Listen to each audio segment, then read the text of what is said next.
Hey everybody, I hope you're doing well. Listen, as I said before, it is very important to understand what systems. It is very important to understand systems. Okay? I'm gonna play this video. It's a system in place.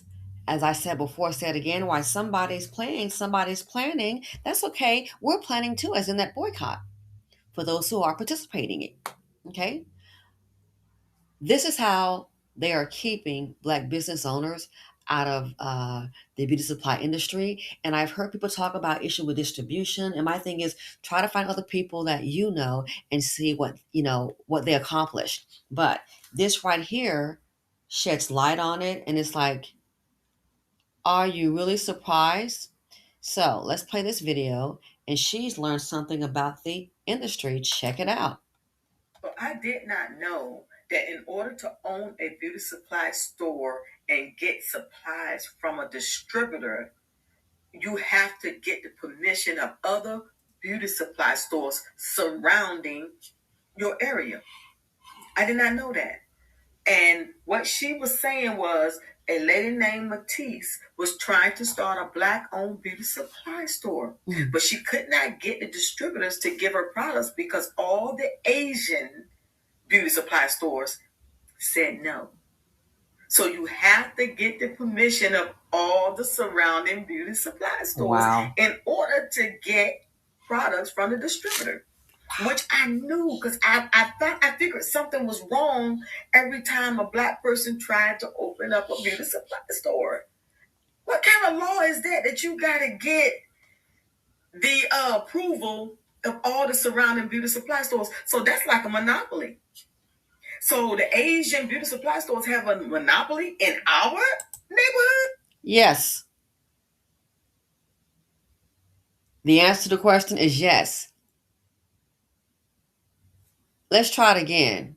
So basically, you have to get this is how it's set up because they are dominating the industry they have for decades. This is how it's set up. So, how they've got this set up, well planned, and how is it It's to me, it's nonsensical.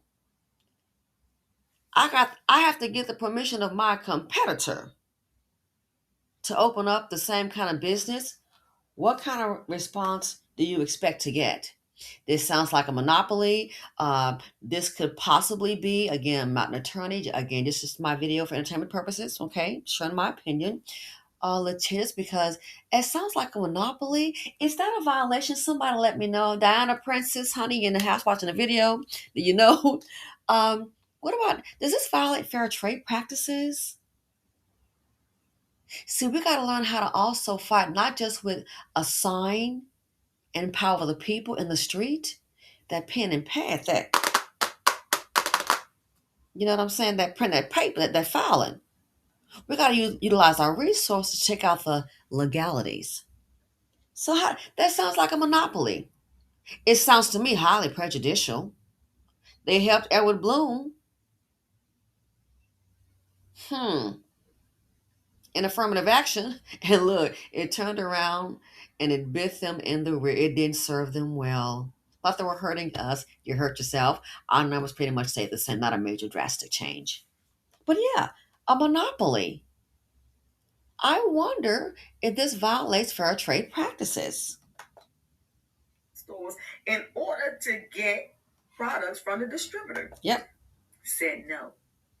So you have to get the permission of all the surrounding beauty supply stores in order to get products from the distributor.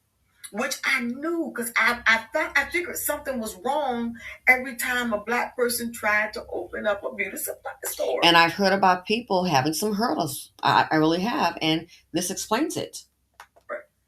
What kind of law is that you got to get the approval of all the surrounding beauty supply stores? So that's like a monopoly. And so look, if that's the law in that area, you have to get permission from all of them. All it takes is one to say no. All it takes is one to say no. Yeah, this right here definitely sounds like a monopoly. So the Asian beauty supply stores have a monopoly in our neighborhood Clearly. where we can't open up a beauty supply store and get supplies from the distributor. But the boycott could possibly change that because if, and again, I understand that all people are going to boycott. They don't have to. Hey, do you? But as I said before, some of them, when the numbers are strong, are going to go under. Trust and believe. That could be an opportunity for some in the community to go ahead and show up. And now, keep in mind, we are going to be paying you. They might go into bankruptcy. Looks like those little deposits might be getting light. So at that point, we'll be ready to prepare a deal.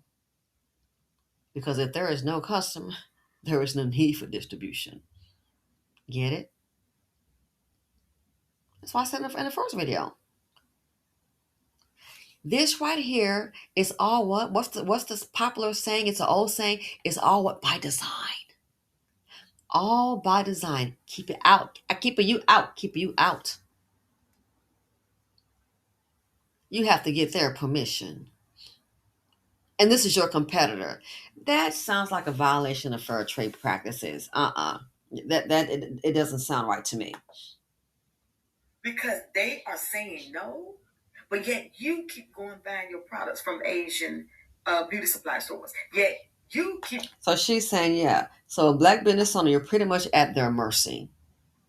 If they say no, you can't do it, then you can't do it. up a beauty supply store and get supplies from the distributor because they are saying no, but yet you keep going buying your products from Asian beauty supply stores. Yet you keep going buying your products and food from Asian markets. This is why we can't get anything. And they're in our area. How the audacity? Wait a minute, to monopolize and control distribution in your area. I know it's think about it, to monopolize and control distribution in your area and get rich at the same time. We got to get over this. Oh well, that's the way it is. Yeah, and the way it is like totally wrong in my opinion. Of them to say no. But I tell you what, if we stop shopping with them, we can dry them up. There will be no Asian beauty supply stores in the area to ask. But see, we need to get on one accord. That's where we start doing the supporting the black businesses only. And Other people do it all the time. Guess what? They just don't say it. They just don't say it. They do it all the time. They just don't say it. Look at you and smile. Hi. Yeah, I'm not gonna shop with you, but okay. Other people do it all the time. They just don't verbalize it. So yeah, this is how they are able to what? Block black beauty supply ownership. This is how they're able to block that it. you got to get the approval of all the surrounding beauty supply stores. And who owns all the? Imagine who would own all the surrounding beauty supply stores. You have to get their permission. Hi, can I be your competitor in my neighborhood? No, you cannot do that. Wow. What kind of law is that you got to get the approval of all the surrounding beauty supply stores? So that's like a monopoly. So the Asian beauty supply stores have a monopoly in our neighborhood where we can't open up a beauty supply store and get supplies from the distributor because they are saying no. And there you have it. Based on the video and what I've heard, my information, this is how they're able to do it. And I've even heard distribution. Hey, I want to, I've seen one. It's like, well, so you're going right there directly to them. Like you're talking about straight to the warehouse and get it to your store. Don't want to do business with you. Case in point, back in these, I want to say, it looks to me it was so old, the video. I'm not sure if it was in the 80s or early 90s. It was very old, decades old. Long story short, there was a black beauty distributor, and they were selling black hair product. Okay, guess what happened? The Asians did business with them, and it blew my mind how the black woman was like, and we took them as our friend and made a business deal, and it's like, oh my gosh, why you always need some friends? Life is business. friends. She took them as friends. Well, guess what happened? So she did business with the agents and did a contract with them, and they were the distribution. The black company for the black hair product, they were the distributor, and the agents made a deal with her. They opened up their store. Next thing you know, guess what happened? She said they started ordering a whole lot less of the product. No kidding, really now? They started ordering a whole lot less of the product. Then someone had the idea to go into one of their stores, and what happened? They found out is that the Asians, they studied the product and guess what? Made their own and put their own label on it. Next thing you know, the black man that was affiliated with the distributor, he would start checking it out and he was like, come to find out, they had studied the product that they were purchasing from the black distributor, create their own product. Look up, they had a whole warehouse, and that warehouse was large. I mean, they had the forklift. They even had their own working the forklift. The forklift.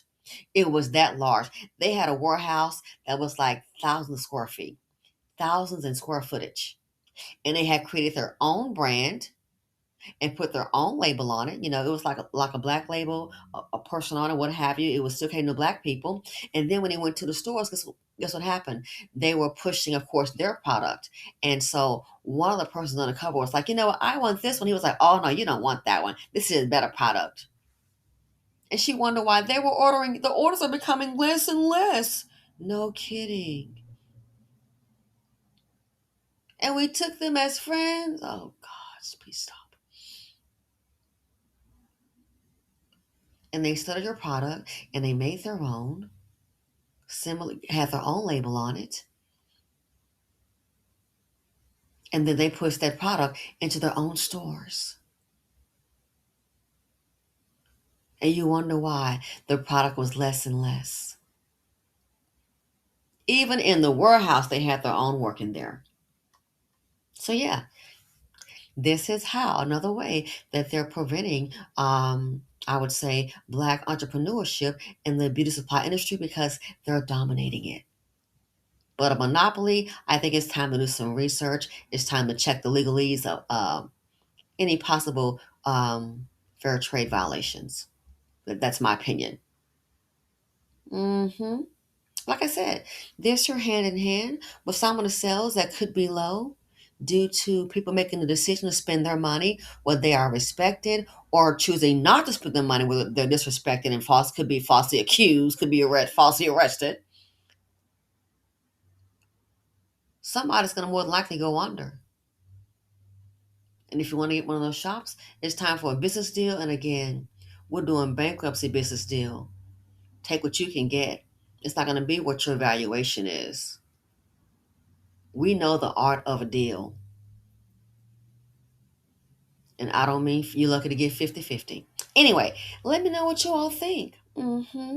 Again, understanding systems, this here is clearly a system designed to keep us out of the beauty supply industry and look at the billions of dollars spent every year from this community. Thanks for watching. Feel free to comment, like, subscribe, and share them out.